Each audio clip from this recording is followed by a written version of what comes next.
really well. Your dad, I guess gave you or you all got COVID. Yeah, we did. So you got to spend more time with me. Hi everyone. Good luck. Hi. Thank you so much for coming here tonight. As we discuss Ridley Smith's new book, SUM of Trifles. My name is Marella, and I'm the Events and Social Media Coordinator here at Flyleaf Books. And again, just thank you so much for coming and purchasing a book from us, as that helps us. It helps us as we return to do events in person again. To make our events more accessible, we are recording tonight's event, and it will be up in our YouTube channel soon. And we are asking authors to conclude before 7, so we can be mindful of our colleagues as they're closing the store. And finally, I'd like to introduce tonight's authors. Ridley Smith is a 2021-2022 Kenan visiting writer at the University of North Carolina at Chapel Hill. She has also taught creative writing and literature at the University of North Carolina, Greensboro. Her essays and short stories have appeared in Alaska Quarterly Review, Ecotone, Electric Literature, the New England Review, and the Southern Review, among other publications. She now lives in Greensboro, North Carolina. Jill McCorkle's first 2 novels were released simultaneously when she was just out of college, and the New York Times called her a born novelist. Since then, she has published 6 novels and 4 collections of short stories, and her work has appeared in Best American Short Stories several times, as well as the Norton Anthology of Short Fiction. She has written for the New York Times Book Review, the Washington Post, Boston Globe, The Guardian and Gun, The Atlantic, and other publications. She is currently a faculty member of the Bennington College Writing Seminars and is affiliated with the MFA program at the North Carolina NC State. Give it up for tonight's authors.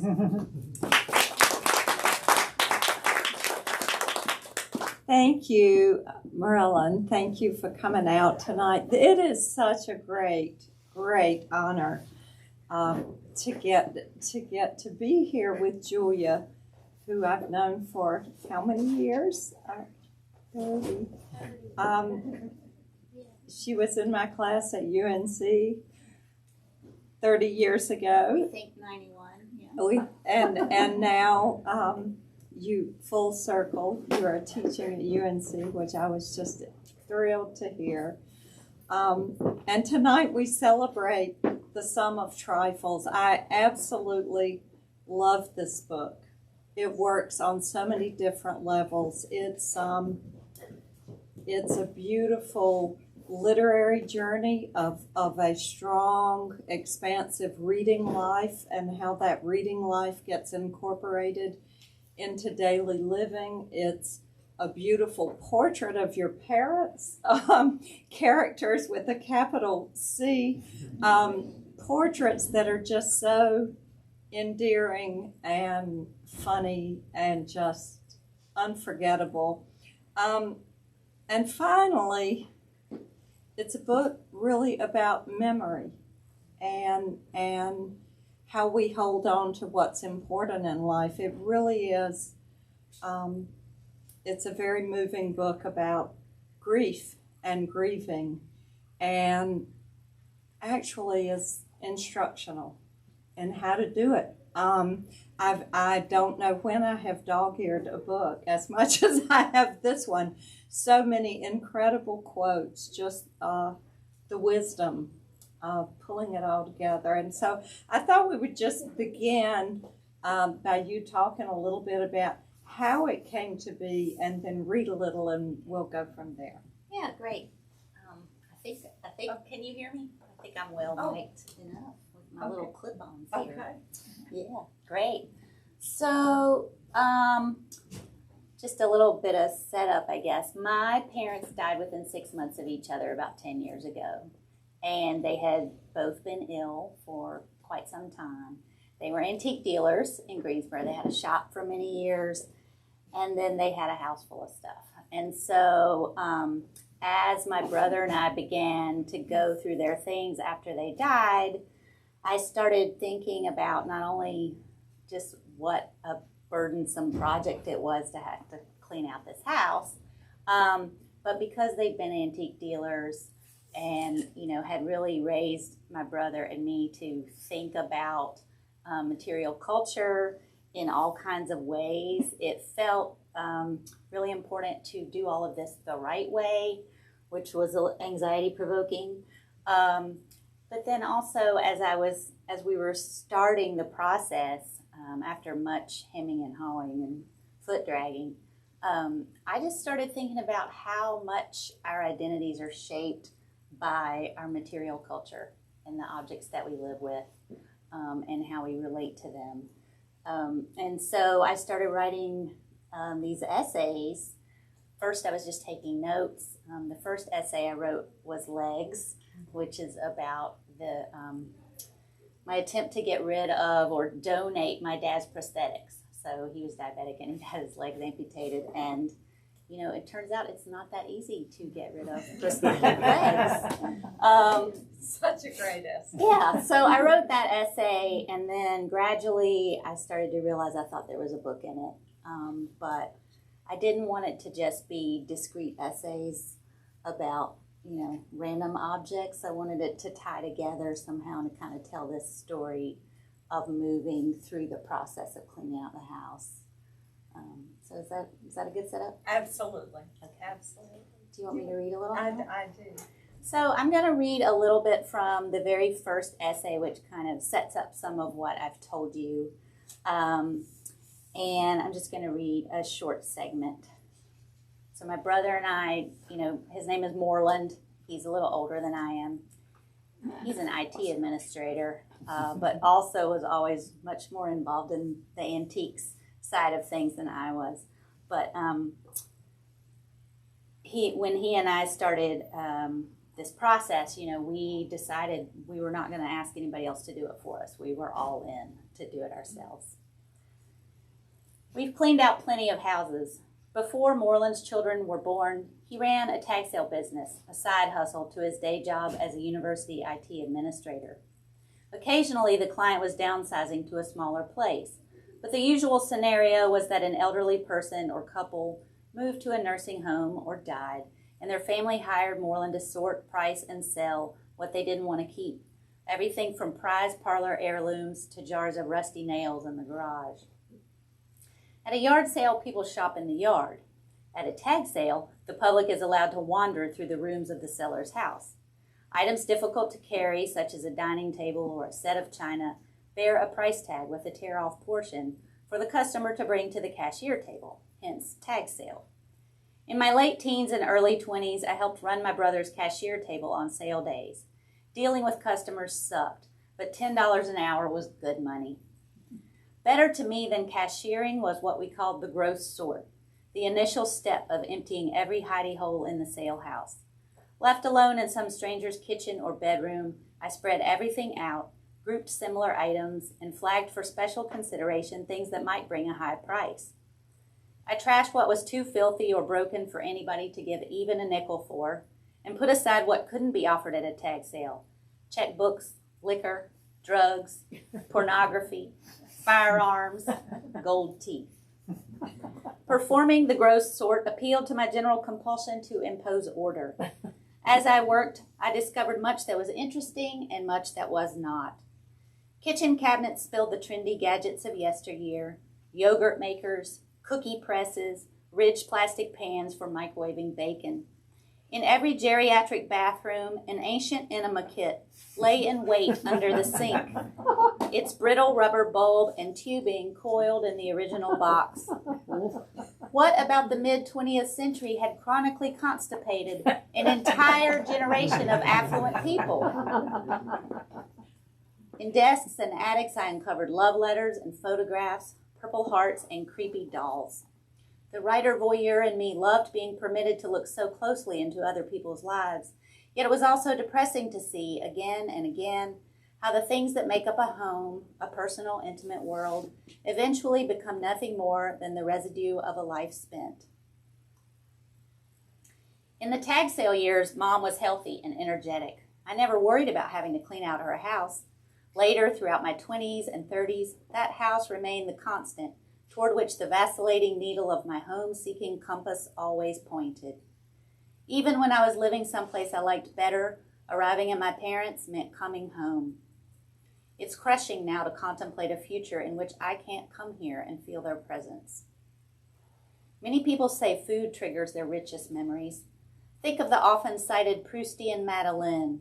It is symbol, it is synecdoche, it is smell, it is taste, it is memory, it is thing. It is the hardest working cookie in all of literature. What might mine be? Perhaps a little Debbie Nutty Bar, the overly sweet taste of which summons my paternal grandmother's kitchen, where her green apple-shaped cookie jar sat on the counter next to one of her 3 televisions. We watched contestants spin the glittering wheel on The Price is Right, while we ate at the round table with its own spinning wheel, the lazy Susan that smoothly delivered napkins, salt and pepper, more supper. I haven't eaten a Nutty Bar in years, yet whenever I go to the grocery store and see the yellow box, the red letters, and little Debbie's smiling cheeks, I feel the sugar charge through my jaw. It makes my teeth sing, my brother liked to say. One look at that box, and a la Proust, I am transported. But what I remember even better than the cookie itself is the clank of the jar lid, the whir of the spinning wheel. For me, it's objects, not food, that evoke the richest memories. Of the thousands of things I grew up knowing or own now, which is my Madeleine? Which one would I single out above all others for its ability to trigger memories of my childhood, that time before the trouble of growing up and being a grown-up? I cannot choose. All my things mean something to me. Each is a key that unlocks a memory or set of memories. No one of them is essential, but together they fill a cabinet of recollection I would hate to lose. Oh, so valuable. I think my voice carries too, right? Yeah, we don't need that. Teacher Loud. voices. That was just is such a beautiful selection, and your wonderful sense of humor that goes throughout, and also this awareness from the very opening. You're blending time so beautifully. You have the passage of actually walking into the house, and it's filled with the memory and the senses of the past, and then you give us that present moment. And I think it just sets us up that throughout the book there is that shadow hovering, of the past and what was.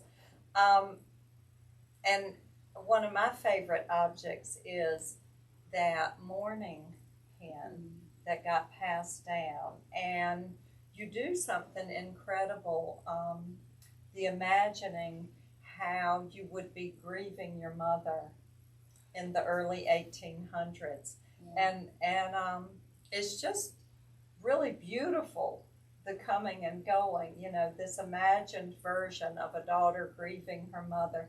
And I thought at the time it must have, it's the writer part of you pushing back a little, this imagined version, and yet for me, the reader, I'm experiencing both your created version and seeing you. So I wonder if you could talk a little bit, maybe tell them about this incredible About that passage that has been handed down. It's an extraordinary object. Yeah, so the objects of the book range, right? So some more utilitarian, some with very definite family associations. And so the pen that you're referring to is a mourning pen from the late 18th century.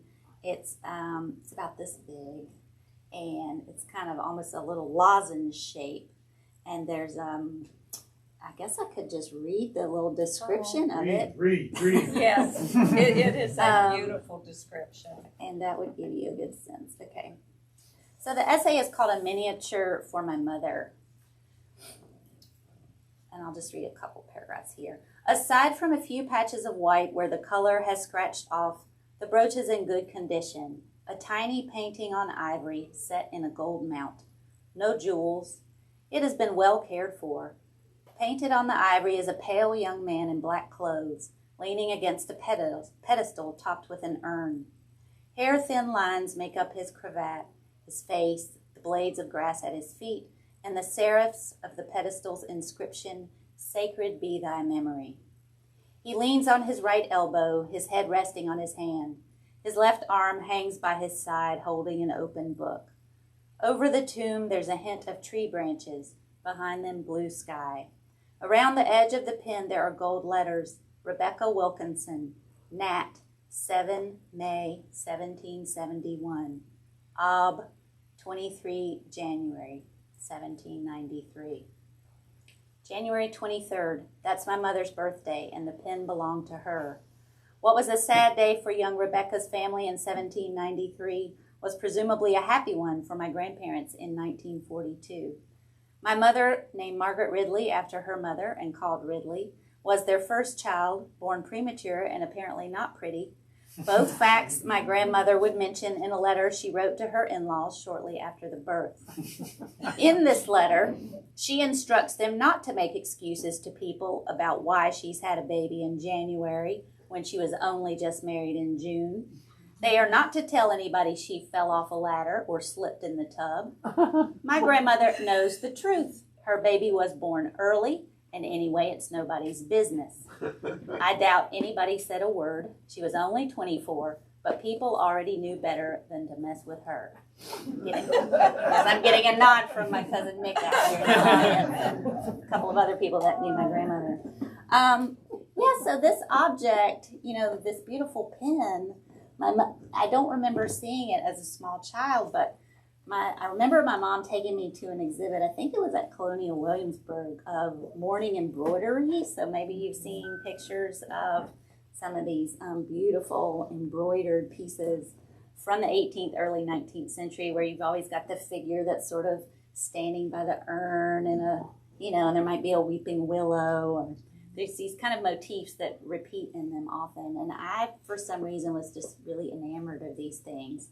And so when we got home from this trip, my mom said, well, looky here, And so she had this in her drawer at home, and she left it to me. And, of course, when I was writing this essay that's really about mourning for her in particular, very much, it just seemed like the right object to kind of focus on. Yeah. And all of the objects, as I was writing these essays, it wasn't about just describing the object or telling one story. I wanted it to all be associative so that there would be kind of different, I think it's sort of lines of association that would come out from these objects. Well, it is, and it's all those things, I love the way you capture adolescence, with this memory of being in the play, the glass menagerie, and you're going to kiss this guy, and that's all you can think, and then how it moves into William's whole creation of a memory play, and you're actually in a memory play, remembering being in that play.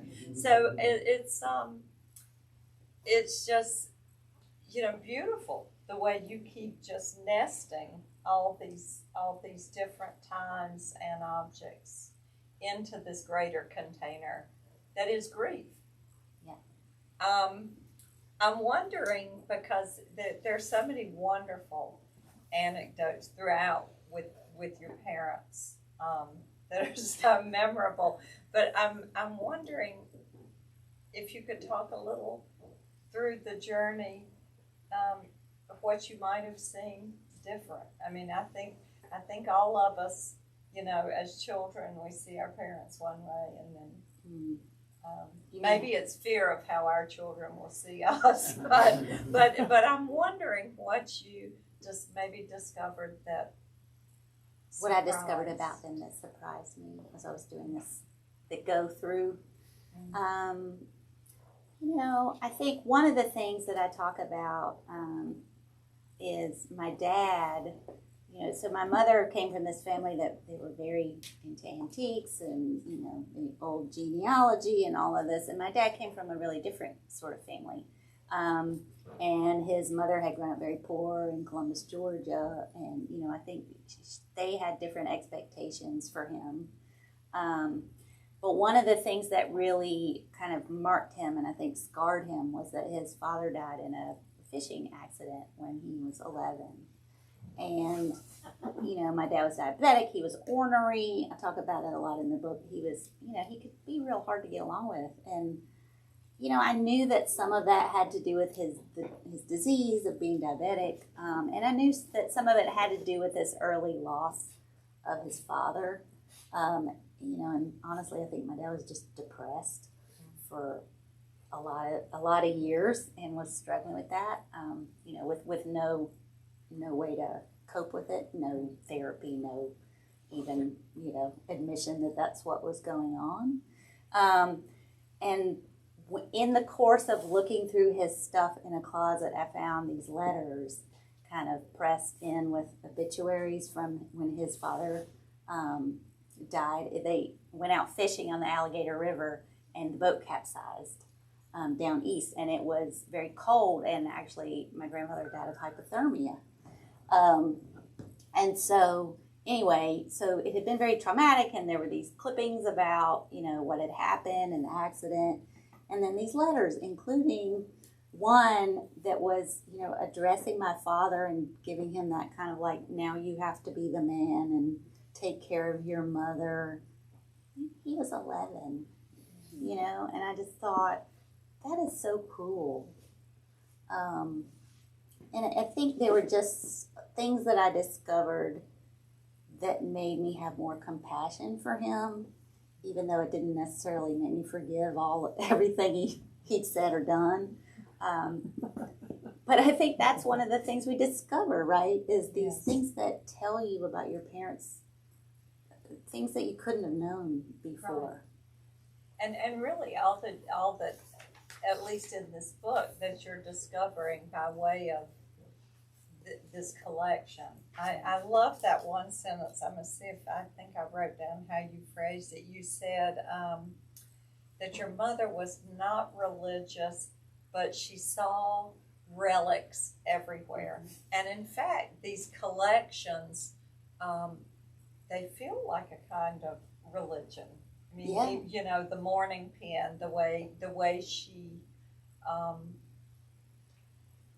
held fast to these objects, and for emotional reasons, that her way of handing it down as well. So. Yes, she held onto objects for emotional reasons, but also, she was highly intelligent, highly curious, and she also was interested in other cultures and history.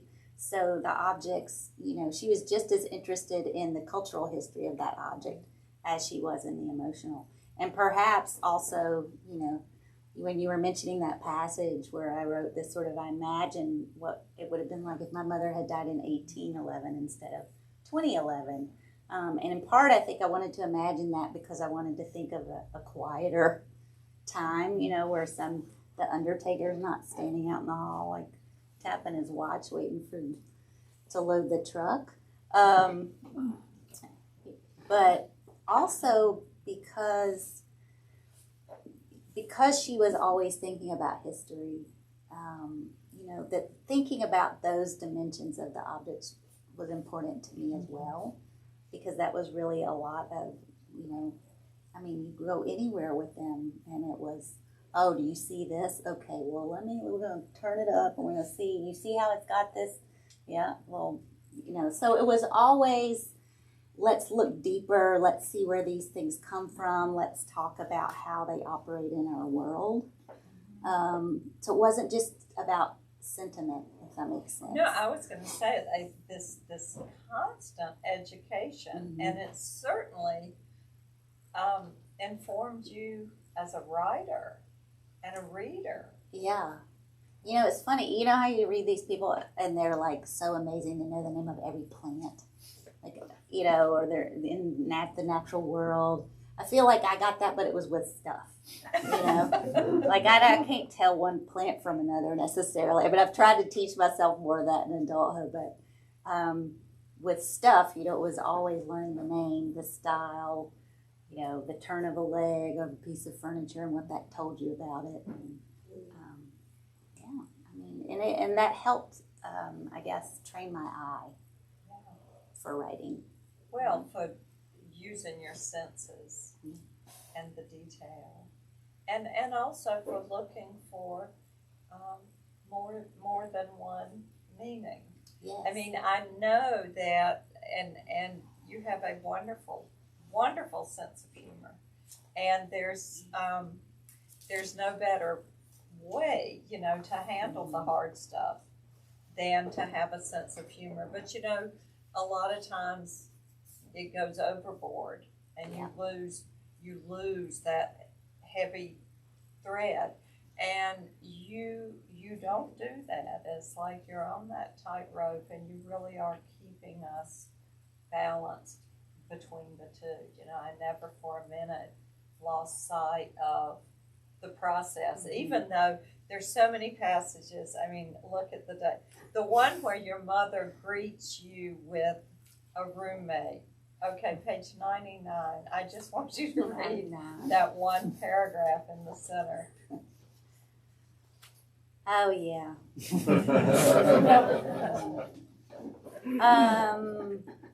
When I was growing up, Mom liked to agitate people by doing things they didn't expect a middle-aged white lady to do.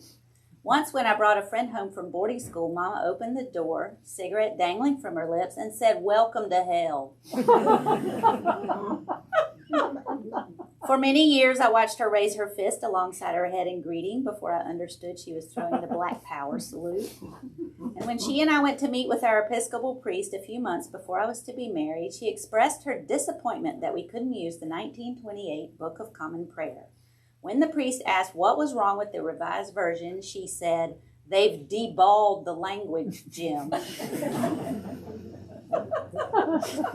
She did, in fact, say that. He still married us with deballed language. And then there's, you know, the sex ed. I mean, she's just. She was very funny. Very. You know? And I think, let's see, a few folks here who knew her. Yes. You know, I think she was just a great teacher in the lesson of both and, you know, because she could go from that funny to dark, funny to sad, you know, and I think that one of the reasons why her death was so devastating for me was because when she went, she had this language that we shared. And I think that's one of the hardest things when somebody you love and that you've been really close to goes is they take language with them, you know. And there's nobody else who's ever going to talk to you in quite the same way. And especially if language is your jam, then that's really hard.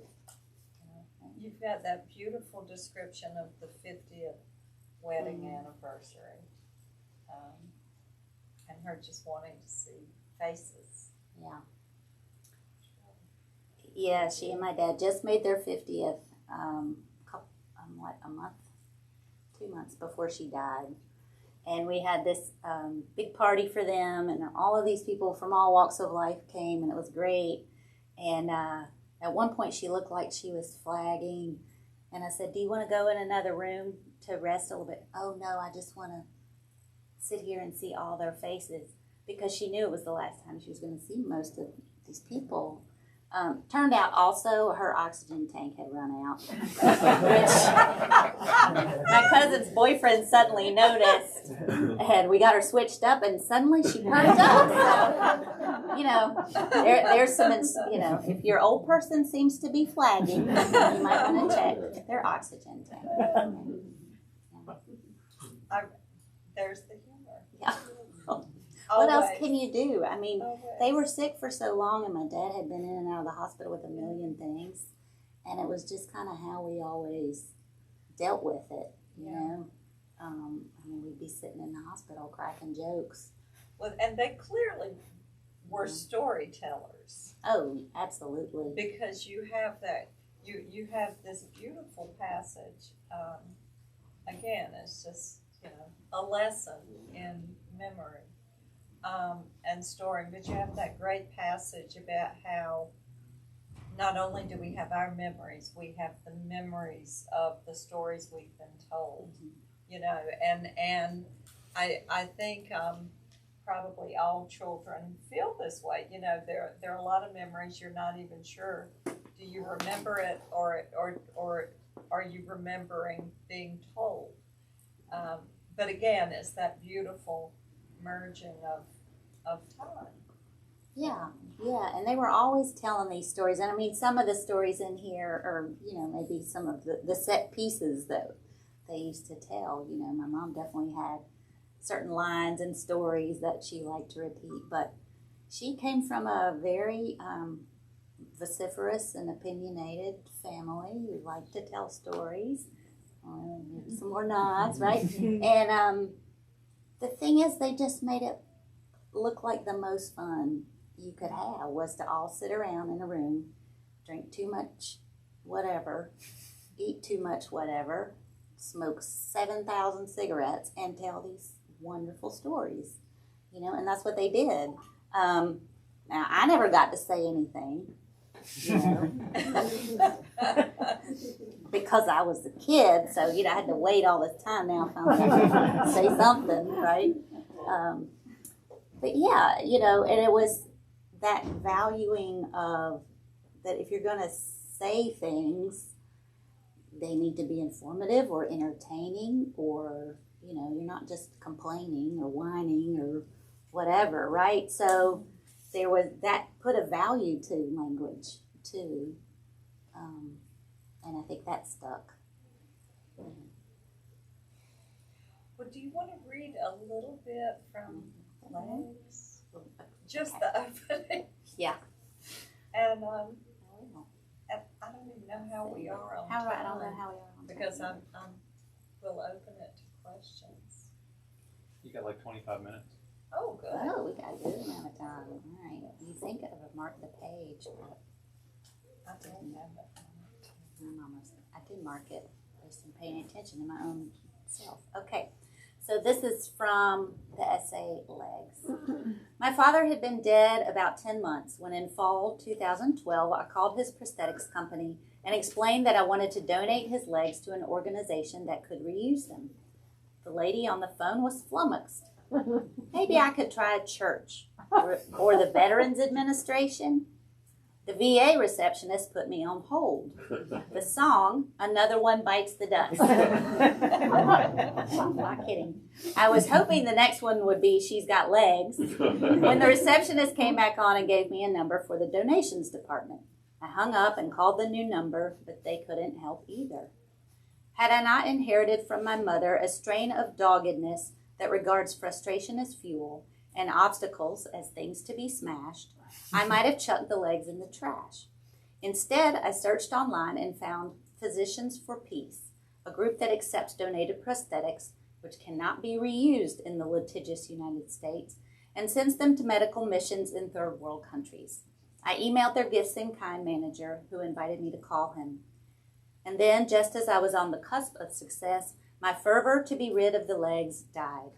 The email settled to the bottom of my inbox, and I put off calling. The holidays were coming, my first Thanksgiving and Christmas without both my parents, and it seemed too hard to let go of anything that had been a part of them.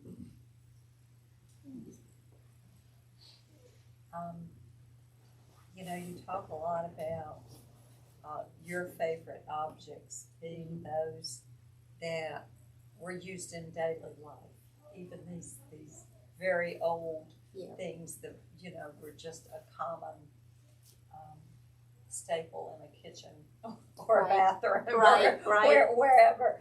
And you also talk about the use of transitional objects, and of course the whole book is transitional. I think this is my transitional object. Is your transitional object. But I was thinking, because for years in creative writing classes, these prompts where you ask someone about a scar or this or that, and a favorite of mine has always been, your favorite toy from childhood, you know, because I think that we all had that thing, that object.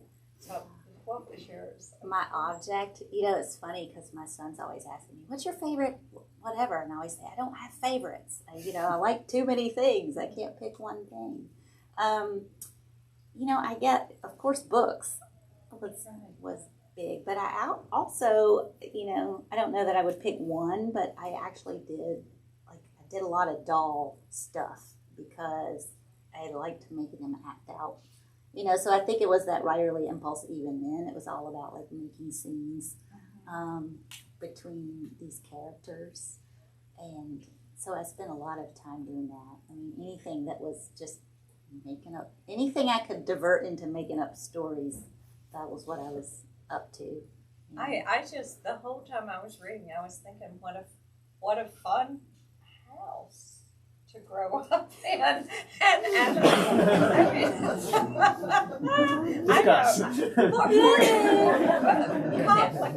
Complicated, but yes. But from the child point of view, you know, but I mean, I'm sure there was also a lot of don't touch, or was there? There was don't touch, but there was also, like, here's this thing. It's really a great thing. Don't break it, but I'm not going to put it up. You have to learn not to be a fool. And if you do break it, then you're going to pay, you know, you're going to be in trouble. So it was kind of like, you know, it was just such a different way of, you know, I think now it's like everybody's who has little kids, their house is all orchestrated for the sake of the children. That was not the case. It was like, what is that child crap? Take that in your room. We don't want to see that out here, right? Like, it was very much a sense that, like, this house, we live there, but that was not, it wasn't created for us. So we had to learn to accommodate to it rather than it accommodating to us. So our room, you know, only our room was kind of the place where you were allowed. And I remember, you know, my mother had my room all with framed pictures and this and that and stuff I wouldn't necessarily picked out. And when I got, you know, into that 7th grade phase of, I really need that Duran Duran poster, she made me take them on the back of the door. Oh. So I think so that when she opened the door, she could see the room, everything looked fine, and she didn't have to see this, like, mess that I wanted to have, right? I love it. Yeah. Yeah. So. That's great. Well, this sentence, okay, this is like a life-defining sentence. Did I write? Here's your life-defining sentence. Great.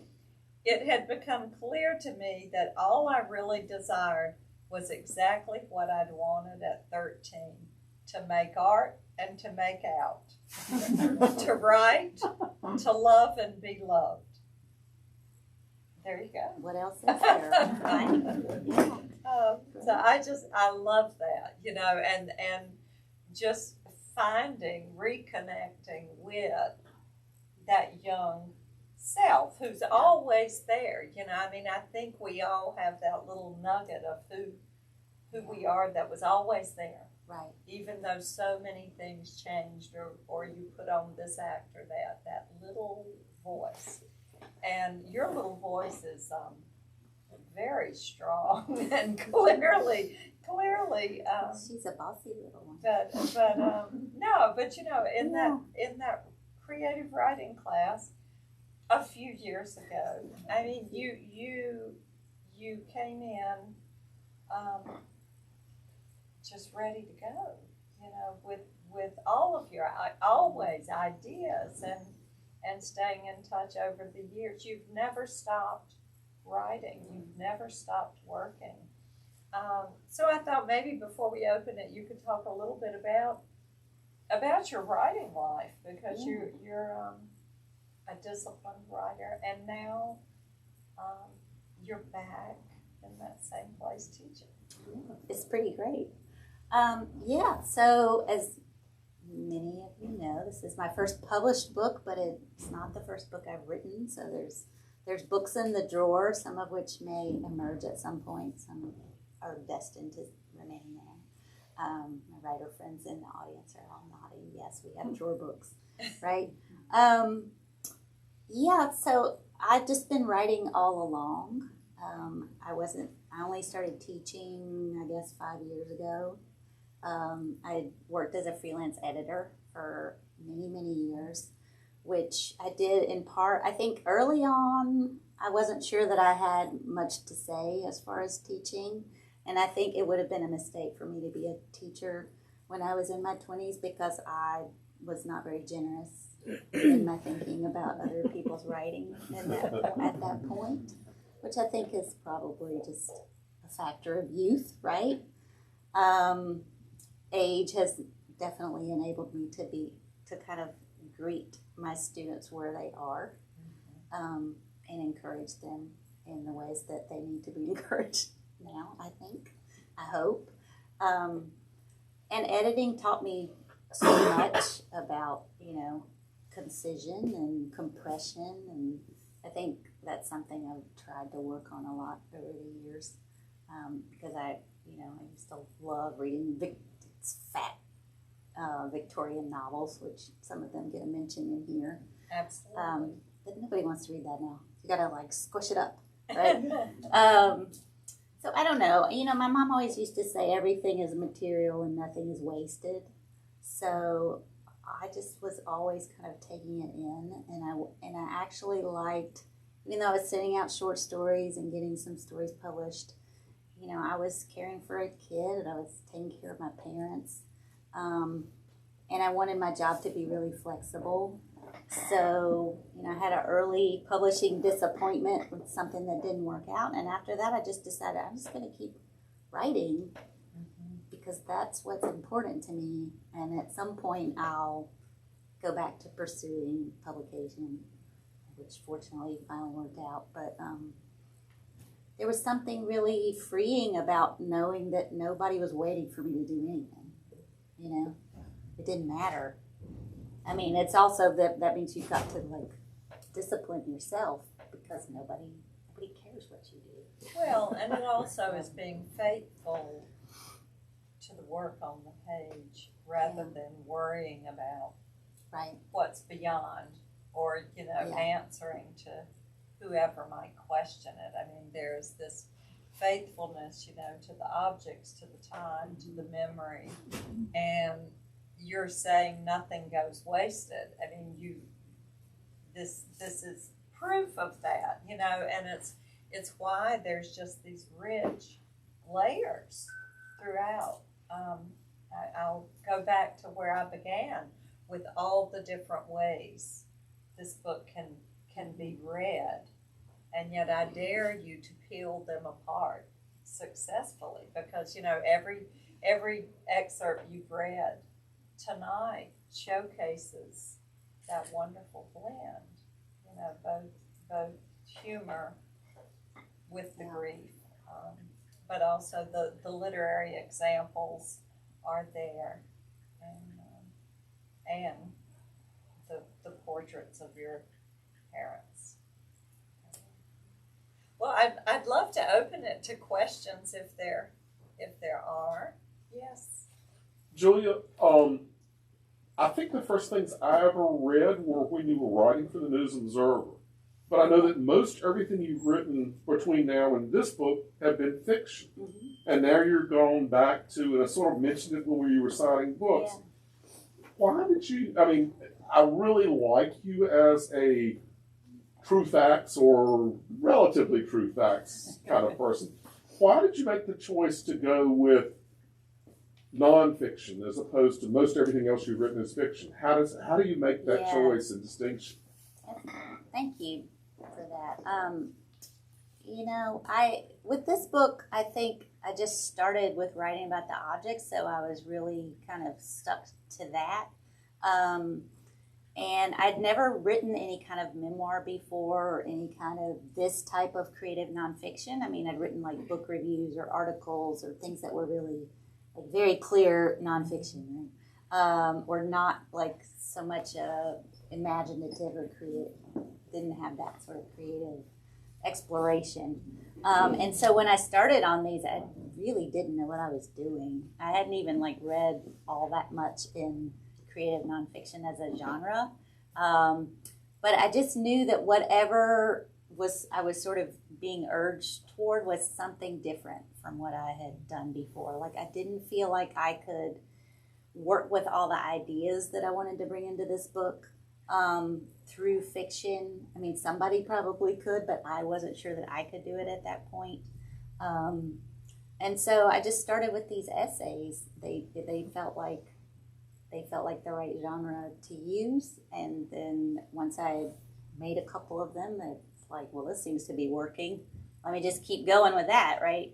I mean, I think there's definitely, if I were to use some of other autobiographical, there are other ways in fiction that I could use autobiographical material, but the ideas that I wanted to explore about how our identities are shaped by material culture didn't feel like something that was natural to fiction. So this genre gave me a lot of leeway. Like I could use an imagined scene like the one that you referenced. I could use memories. I could use kind of analysis of, a novel. So I could just do a lot of different things with it that I didn't feel like I knew how to do in fiction. I mean, I don't know how you feel. I tend to think that the work dictates the genre, and it's a lot sometimes of trial and error, figuring it out, and it also seems that the benefits of aging, with age, the ability to face these true stories, I'm projecting, but becomes easier, and I think the transition time of losing a parent, that you step closer, it might have been hard to have written about them when they were still present. Yeah, and I think there was some part of me probably that wanted to kind of like capture them here in a way that felt true, rather than kind of morphing them into fictional characters. No, and it feels very true. Yeah. That was a great question. Thank you. Another question?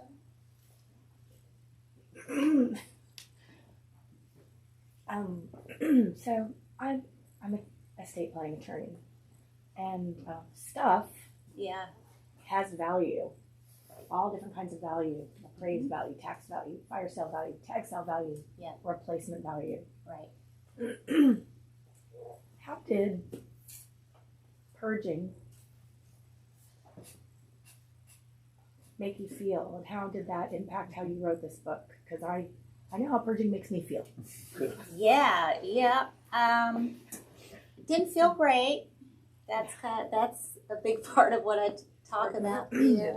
Right. So the question was about kind of how, because objects have so many different kinds of value, and how that's connected with, she asked me did purging make me feel, right? So in terms of value, I think, because of just like the recession in 2008 and changes in taste, like antiques have become really devalued from what they were even right before my mom died, right? So part of it was just that you had to accept that you were not going to get the money that you thought that you were going to get for these objects, right? And I was, I think, able to wrap my head around that a little easier than my brother was, because he'd been more involved with actually dealing antiques.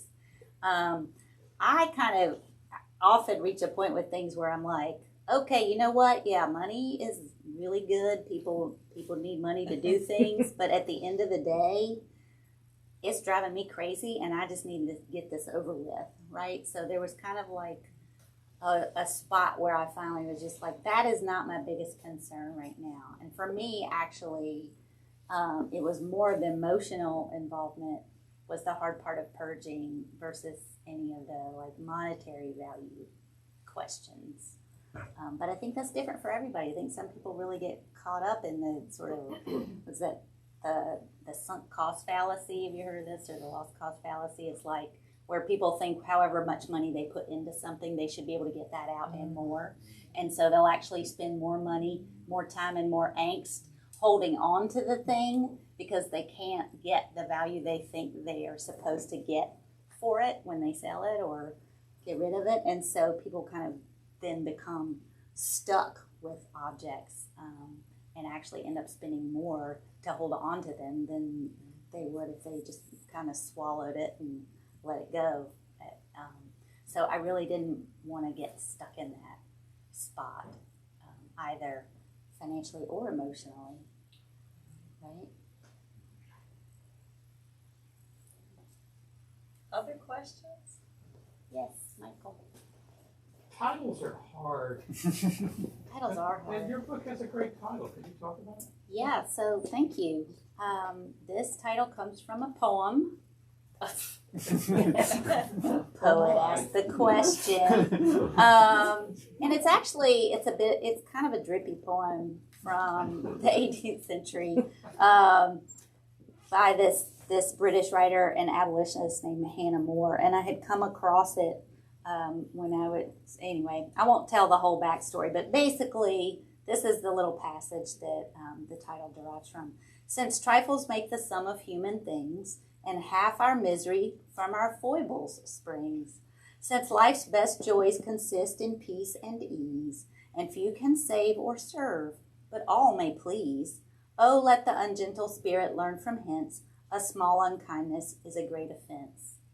So this trifles make the sum of human things became sort of a catchphrase in the 19th century, and I talk about how it's mentioned in Dickens' David Copperfield and in Middlemarch, one of my favorite novels. This idea of that, that life is sort of this accumulation of small things. And so it's talking about it in terms of objects, but also in terms of our deeds.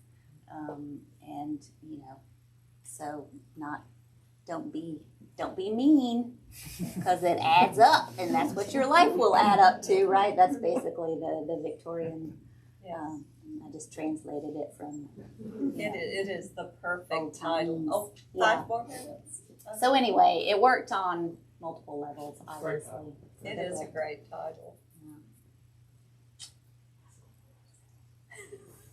Any other questions? I'll ask one more question. Okay. Even though I've never met her before and I haven't read the book. That's all right. Writer's block. If you're a teacher of writing, and so what advice would you have for any writer who has all kinds of stories in their head to just write a book? To just write a book? Get it out. Well, I mean, first of all, I think you have to want to. So, if you don't want to, don't, because it's real hard. I really don't recommend it unless you're really into it.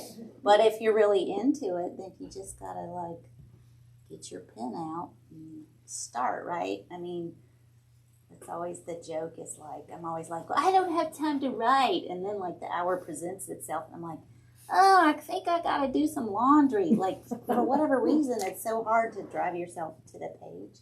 I think as a writer, that's why this book is so inspiring, because it is this beautiful collage of all these different bits and pieces, and you're not thinking about beginning, middle, and end. You're thinking about collecting these beautiful pieces, the same way your mother collected her relics, and I mean, this is a collection.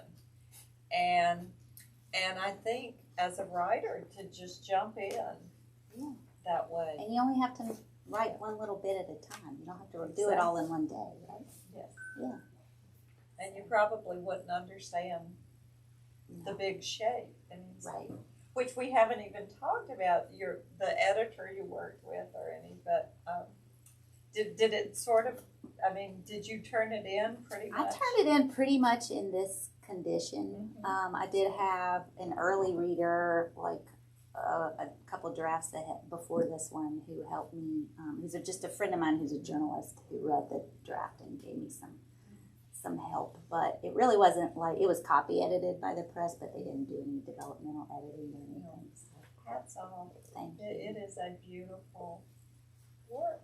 Thank you. Do we have time for one more, or is that it? One more question? Question? Or one last thing you want to say? One last thing I want to say. I don't know. It was just such a, I guess thinking about fragments, you know, I mean, that tends to be the way I write anyway. I think it's the way a lot of women write, in particular, because we're often trying to do things in the little captured moments between, you know, whatever it is, carpool job, blah, blah, blah, blah, blah. So that took some of the pressure off, because I could just write these little bits and then move them around. And then that also made it fun. It felt like a puzzle. You know, it's like putting together a puzzle. But I often say that, you know, a writing project for me is like a problem that presents itself and needs to be solved. And then it's my job to like figure out like, well, I don't even know what formulas I'm supposed to use here. Like, it's like you know, it's like somebody told you to do math, but you've actually got to go make up the formulas and then figure out how to plug in the formulas and then figure out how to do the solution, right? And I am not mathematical at all. I'm just making this crazy analogy. But I really enjoyed the kind of the solving of this problem of how to make this book. And I think thinking about form was so important to me throughout it. And our friend Michael Parker, who very kindly blurbed the book, was talking to me about it. You know, he said, I think what really moved me was that you understood that grief needs a form, right? That when you are trying to work through grief, it's got to take some kind of form. Otherwise, it's just this kind of like, you know, miasma that you don't know what to do with. Right. And so for me, being able to use this book as a form in which to not just contain grief, but kind of explore it, was helpful. I don't know how else to say. So. It's beautiful. Thank you.